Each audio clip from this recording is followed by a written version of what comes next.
Bienvenue, je suis Perrine Corvézier, la fondatrice d'Azimut. Azimut, c'est le guide des parents pour une orientation scolaire et professionnelle sur mesure avec votre enfant. Nous nous appuyons sur près de 100 spécialistes de l'orientation pour vous informer et vous conseiller. Pour découvrir l'ensemble des ressources Azimut, rendez-vous sur azimut-orientation.com. Vous pourrez notamment vous inscrire à notre newsletter. Je laisse place maintenant au contenu de cet épisode. Bonne écoute. Bonjour à tous, je suis au cours du Parnasse et dans cet épisode, nous allons parler des études de sciences politiques. Sciences Po, les IEP, tout ça n'aura aucun secret pour vous à la suite de cet épisode. Et surtout, vous aurez compris comment les cours du Parnasse peuvent aider vos enfants à intégrer ces établissements en les aidant dès la classe de première et en terminale. Je vous propose de commencer par vous présenter avant qu'on plonge dans le panorama de ces études. Je m'appelle Hélène Roger, je suis la directrice des instituts de préparation des cours du Parnasse. Je m'appelle Louis de l'Escalopier, je suis professeur agrégé d'histoire, professeur de géopolitique et je suis le directeur pédagogique des cours du Parnasse. J'ai fait personnellement une classe préparatoire, je suis passé par l'École normale supérieure de Lyon en histoire et ensuite du coup j'ai passé l'agrégation d'histoire avant de m'orienter vers l'enseignement de la géopolitique. Est-ce que vous pourriez nous expliquer les projets d'orientation des jeunes qui se destinent à Sciences Po ou étudier des sciences politiques ? Alors, Sciences Po fait rêver historiquement des profils qui sont souvent un peu les mêmes. Alors, la plupart des enfants, la plupart des élèves, ils veulent faire Sciences Po, mais ils veulent faire Sciences Po. Ils ne veulent pas nécessairement faire un métier derrière. Ce qu'ils veulent, c'est faire Sciences Po. Quand on leur demande le métier, souvent, c'est des métiers dont on ne sait pas très bien à quelle réalité ça renvoie. Par exemple, diplomate, c'est magnifique, diplomate, mais on ne sait pas exactement à quoi ça correspond. Si on veut faire Sciences Po, généralement, c'est parce qu'on est intéressé par le monde qui nous entoure, c'est parce qu'on est intéressé par la culture générale, on est intéressé par...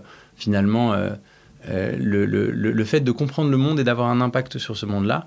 Mais dans la réalité, Sciences Po a l'immense avantage, et je parle de Sciences Po Paris, mais aussi des IEP, d'être une formation généraliste à laquelle on peut accéder juste après le bac. Et donc, en fait, si Sciences Po est aussi attirant, attractif pour les jeunes, c'est parce que quand on rentre à Sciences Po ou dans un IEP, on a 3 années dans lesquelles on va se former dans des matières très variées, le droit, la sociologie, l'histoire, les langues, sans avoir tout de suite à choisir. Et donc, souvent, les élèves qui veulent rentrer à Sciences Po, c'est des élèves qui ont un très bon dossier, mais qui ne veulent pas forcément choisir tout de suite ce qu'ils veulent faire plus tard.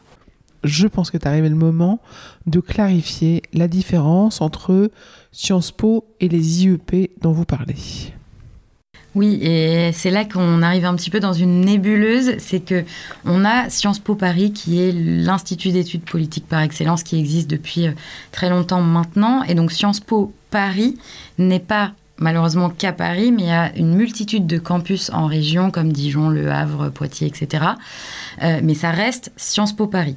À côté de ça, on a également un réseau Sciences Po qu'on appelle, dans le langage un petit peu courant des concours, les IEP, qui sont au nombre de 7 et qui sont situés eux aussi en région, mais qui ne sont pas les mêmes campus que ceux de Sciences Po Paris en région. Donc il faut s'accrocher parce que c'est un petit peu compliqué. Donc on a ce réseau Sciences Po qui fait partie de la même réflexion pédagogique, du même enseignement de Sciences Po, même si c'est pas le même diplôme à la fin, parce que c'est pas le même établissement. Et puis on va avoir aussi 2 Sciences Po Bordeaux et Sciences Po Grenoble, qui sont un peu plus comme Sciences Po Paris, c'est-à-dire qui sont à part dans cet environnement des Sciences Po. Donc 3 écoles qui recrutent chacune de leur côté de la façon dont elles le souhaitent, et 7 Sciences Po qui sont réunies au sein d'un même concours commun. L'admission se passe toujours sur Parcoursup, mais j'aimerais que vous nous expliquiez quelles sont les épreuves qui attendent les candidats qui postulent à Sciences Po Paris, dans les IEP ou dans les IEP de Bordeaux ou Grenoble.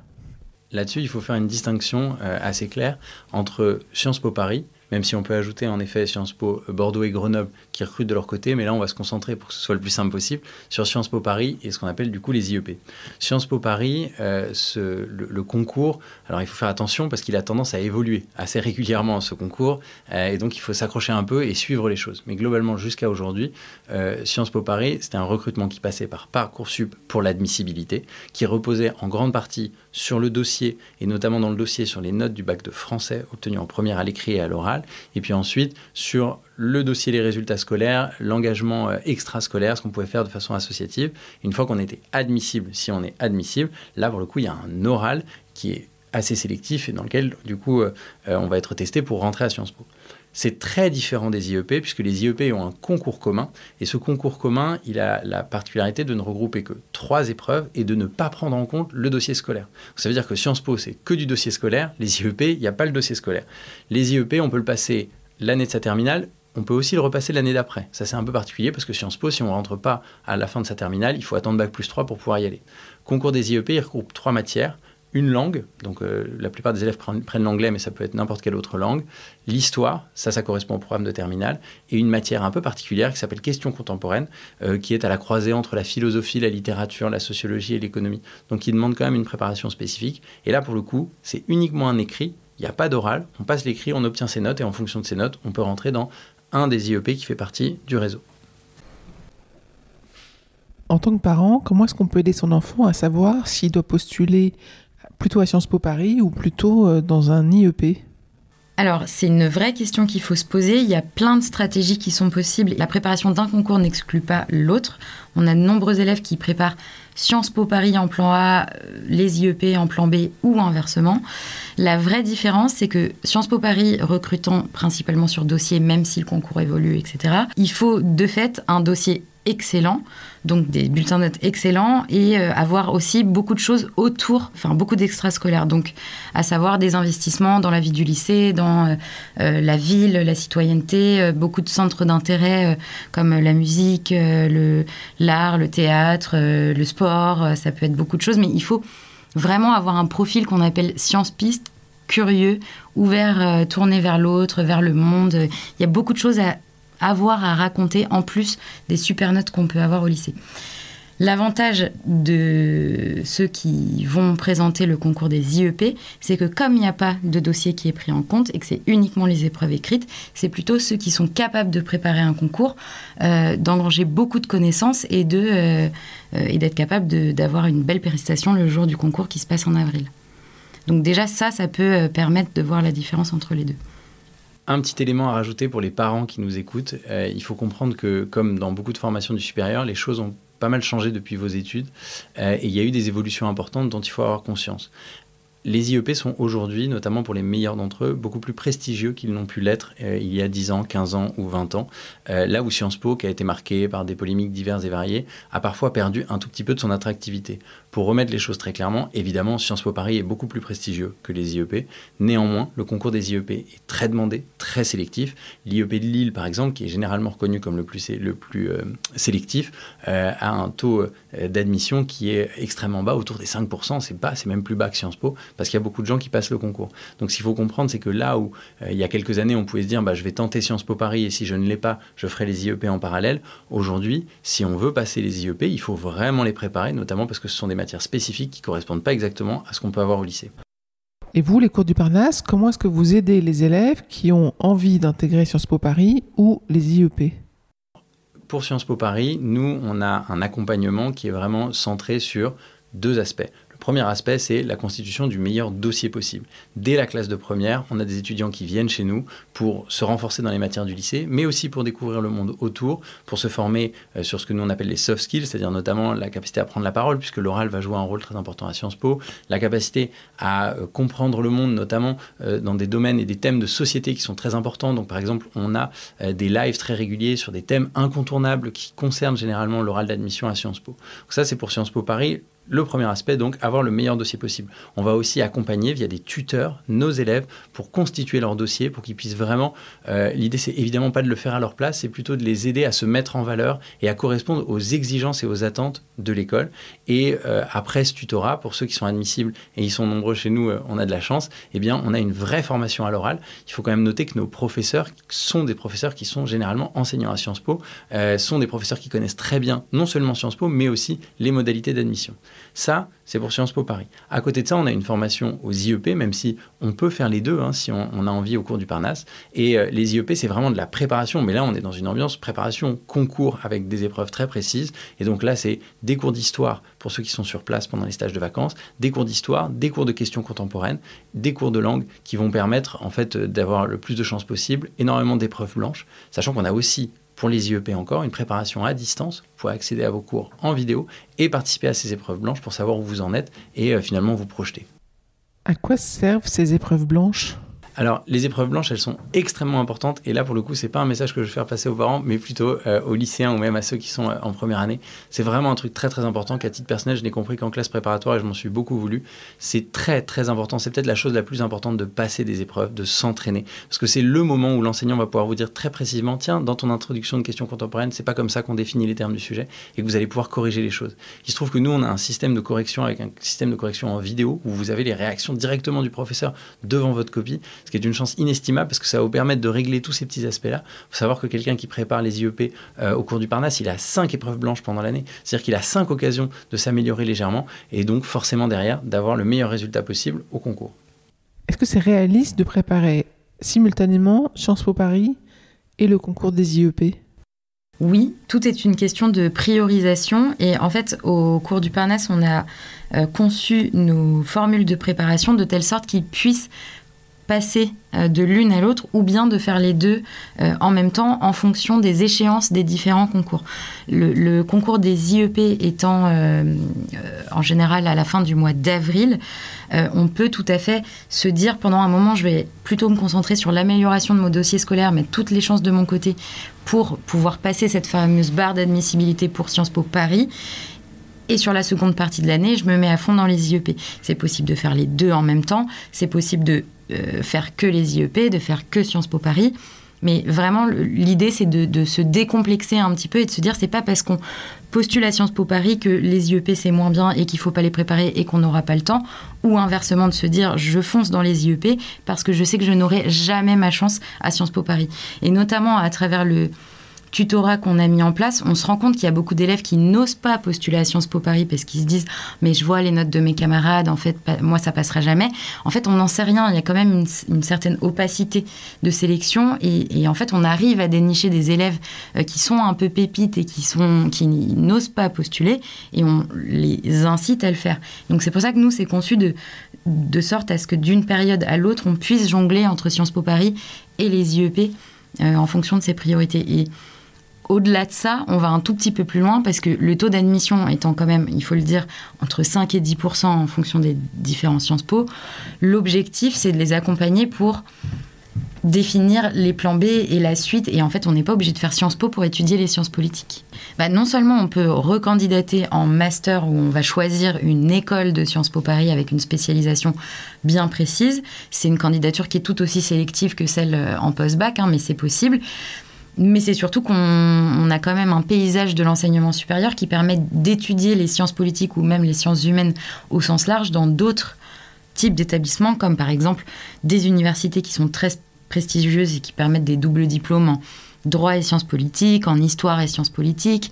On a aussi des établissements privés comme l'ESPOL qui est spécialisé dans les sciences politiques, qui est rattaché à l'Université catholique de Lille.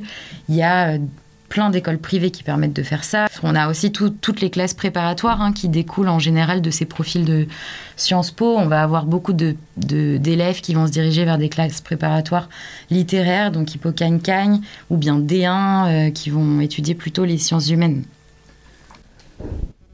Qu'est-ce que vous pourriez donner comme conseil aux parents qui nous écoutent, qui ont un enfant qui pense qu'il peut peut-être tenter Sciences Po ou tenter les IEP ?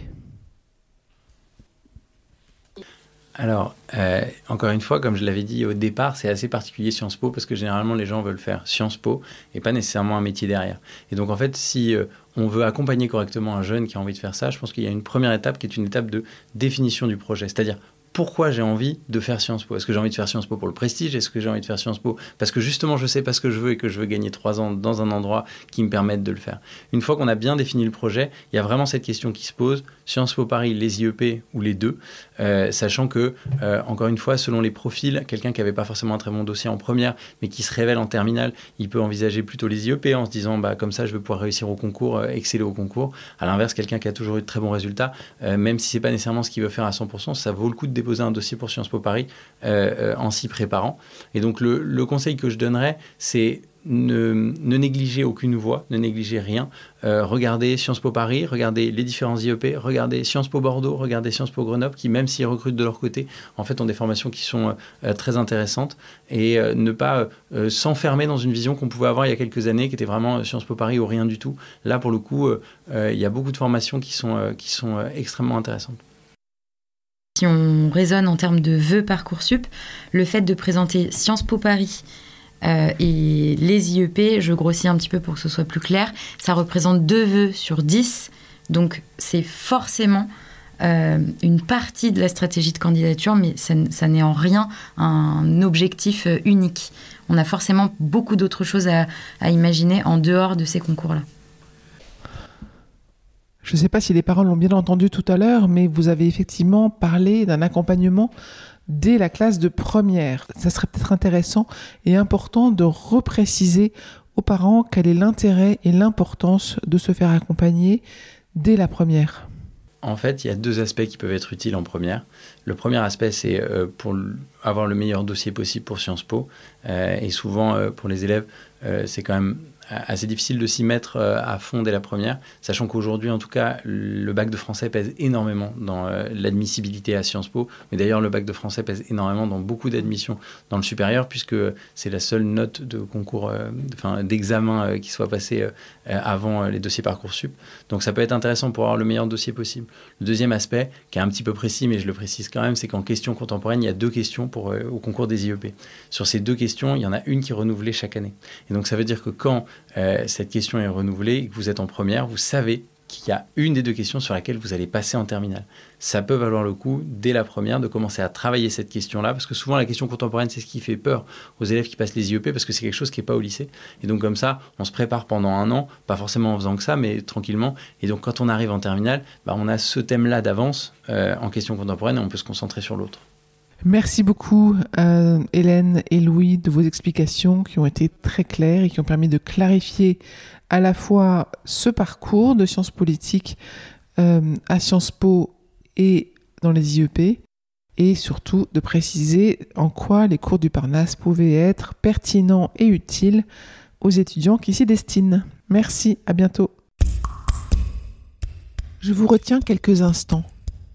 Vous écoutez peut-être sur Apple ou sur Spotify ou sur Deezer ou sur une autre application de podcast.